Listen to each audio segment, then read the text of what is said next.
রাসূলকে কারণ জিজ্ঞাসা করলেন আম্মা জানা আয়েশা রাদিয়াল্লাহু তাআলা আনহা।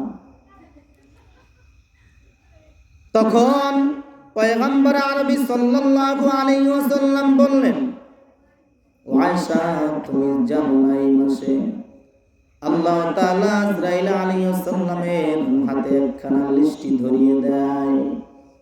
কি ধরিয়ে দেয়? লিস্টি। এই লিস্টির ভিতরে অনেক বান্দাদের নাম থাকে, অনেক মানুষের নাম থাকে।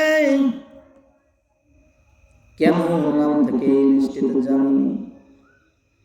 এই লিস্টিতে নাম থাকার কারণ হলো এই বছরে যারা মৃত্যুবরণ করবে, যারা মারা যাবে তাদের নাম লিস্টিতে থাকে। পয়গম্বর আরবি সাল্লাল্লাহু আলাইহি ওয়াসাল্লাম বলেন, আমি রোজা রাখি এই জন্য না জানি আমার নামটা লিস্টিতে এসে যায়, না জানি আমার নামটা লিস্টিতে।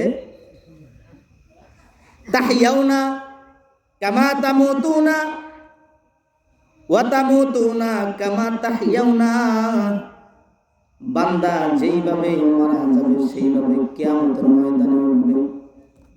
বান্দা যেইভাবে মারা যাবে সেভাবে কিয়ামতের ময়দানে উঠবে। আর যেইভাবে বান্দা দুনিয়াতে জীবন পরিচালনা করবে সেইভাবেই বান্দা মৃত্যুবরণ করবে। এত সন্দেহ আছে? বান্দা যেইভাবে মৃত্যুবরণ করবে সেইভাবে কিয়ামতের ময়দানে উঠবে। আর বান্দা যেইভাবে জীবন পরিচালনা করবে সেইভাবেই মৃত্যুবরণ করবে। দুনিয়ার ভিতরে অনেক মানুষ দেখা যায় বিড়ি খায় কিনা? কথা কয় না? আপনাদের এলাকার ভিতরে রমজান মাসে মোমবাতি ধরাইয়া তারপরে রাস্তা দিয়ে যায় না? যায় কিনা ধরে বলেন? অনেক মানুষ টিভির দোকানে আড্ডা দেয়, অনেক মানুষ সিনেমা হলের ভিতরে ঢোকে ছবি দেখার জন্য। অনেক মানুষ দেখা যায় মৃত্যুর সময় যখন তার ঘনিয়ে আসে মালাকুল মউত আজরাইল যখন উপস্থিত হয়ে যায় তখন বান্দা খালি এভাবে করে কিনা? হ্যাঁ না করে না? দেখেন না আপনারা? বিড়ি যেরকম ভাবে খায় সেরকম ভাবে দেখায়। মানুষ ভাবে মনে হয় কোন ফল খাইবে, মনে হয় কোন পানি খাইবে। আসলে কি পানি খাইবে না তার অভ্যাস? কোনটা? কথা না, ওটা অভ্যাস নাকি? কিছুদিন আগে আমার দাদি মারা গেছে, তার সামনে এতগুলো ফল ফ্রুট রেখে দিয়েছে, কিন্তু সে ওই ফল ফ্রুট খায় না। কি খায় না? ফল ফ্রুট খায় না। ও তো একবারে মৃত্যুর পর্যায়ে। এক পর্যায়ে আমার বড় বোন, সেই বড় বোন বলতেছে, দাদি আপনার আমি পান দিব, পান আপনি খাবেন? আমার একটু পান দে। সে আবার পানে ভক্ত ছিল, পান খাইতো না। এক পর্যায়ে বলতেছে পান খাওয়ার আগে আপনি এই জিনিসটা খান, পান খাওয়ার আগে এই জিনিসটা খান। পরবর্তীতে ওই খাবারগুলো ঠিকই খাইছে। কিসের নেশায়? পানের নেশায়। তা মৃত্যুর শয্যায় সে পানের কথা বলতে পারে নাই। আর বান্দা তুমি বিড়ি খাও, একটার আগে একটা লাগাইতেই থাকো, তোমার মৃত্যুটা এরকম ভাবে হবে কিনা? জোরে কয় না, হবে কিনা? সিনেমা হলে মানুষ থাকে না? অনেক মানুষ সিনেমা হলে ছবি দেখতেছে, এমন তো অবস্থায় মৃত্যু হয় না? কথা কয় না, হয় না? আবার দেখা যায় অনেক মানুষ মসজিদে নামাজ পড়তেছে, অনেক ইউটিউবে দেখা যায়, সোশ্যাল মিডিয়ায় দেখা যায় ইমাম সাহেব নামাজ পড়াইতেছেন, সিজদারত অবস্থায় যখন সিজদায় গেলেন সাথে সাথে রূহটা বের হয়ে চলে গেল। ইমাম সাহেব আর সিজদা থেকে ওঠে না। বলেন সুন্দর মৃত্যু কিনা? যেরকম কথা, আমার কথা বোঝেন না আপনারা? বোবা হয়ে গেছেন কি লেগে কথা কইবেন? এটা কি সুন্দর মৃত্যু না? সুন্দর মৃত্যু। এই কারণে পয়গম্বর নবী সাল্লাল্লাহু আলাইহি ওয়াসাল্লাম বলেন আমার মৃত্যুটা যেন রোজা রাখা অবস্থায় হয়। কারণ দুনিয়াতে মানুষ যেই অবস্থায় মৃত্যুবরণ করবে সেই অবস্থায় মানুষ কাল কিয়ামতের ময়দানে উঠবে। কাল কিয়ামতের ময়দানে উঠবে। এই কারণে মৃত্যুর কোনো গ্যারান্টি আছে না? জোরে কোন আছে না? কোনো গ্যারান্টি নাই। আর এক শিল্পী, বাংলাদেশের এক শিল্পী একটা গান গাইছিল 1 মিনিটের নাই ভরসা, গানটা আপনারা শুনছেননি? শিল্পকলা একাডেমিতে যখন গানটা গাইল, গাওয়া শেষ, তার দুনিয়ার রং তামাশাও শেষ, সে মারা গেল স্টেজে থেকে সে মৃত্যুবরণ করল। 1 মিনিটের নাই ভরসা। এ কারণে পয়গম্বর আরবি সাল্লাল্লাহু আলাইহি ওয়াসাল্লাম বলেন, ও আমার উম্মতেরা, তোমাদেরকে আমি 5টা নসিহত করে যাই। কেউ বলেন হযরত ওমর ফারুক রাদিয়াল্লাহু তাআলা আনহুকে 5টা নসিহত করেছেন। শুধু ওমর ফারুক রাদিয়াল্লাহু তাআলা আনহুকে নসিহত করেছেন না, আনেওয়ালা উম্মতদেরকে সকলকে নসিহত করেছেন।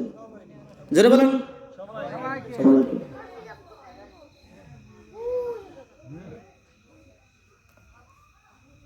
এক নাম্বার নসিহত করেছেন শাবাবাকা কবলা হারামিকা।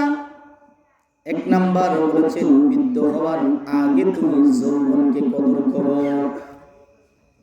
বৃদ্ধ হওয়ার আগে তুমি যৌবনকে কদর করো। গোলাম, ও বান্দা, তোমার এখন বয়স হয়ে গেছে, তোমার দাড়িটা পেকে গেছে, তুমি কিন্তু অন্য মুসলমানের উপর তুমি জুলুম করতে পারবে না।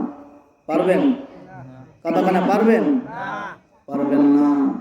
এখন দাড়ি পেকে গেছে, লাঠি নিয়ে হাঁটতেছি, তারপরও আমি জুলুম ছাড়তে পারি না। ইমাম গাজ্জালি বলেন, যেই যুবকের বয়স, যেই বান্দা বান্দির বয়স 40 বছর ওভার হয়ে গেছে, ওই বান্দা বান্দির দ্বারা যদি কোনো গুনাহের কাজ হয়, সে যেন তার নামটা লিপিবদ্ধ জাহান্নামের কাতারে লিখে নেয়। এবং ইমাম গাজ্জালি বলছেন 40 বছর হয়ে গেছে, 50 বছর হয়ে গেছে, 70 বছর হয়ে গেছে, তুমি এখন পর্যন্ত কোনো গুনাহের কাজ ছাড়তে পারো নাই, মনে করবা তুমি তোমার উপরে জাহান্নামকে তুমি অবধারিত করে নিয়েছো। কারণ তোমার দ্বারা তো গুনাহ হওয়া অসম্ভব।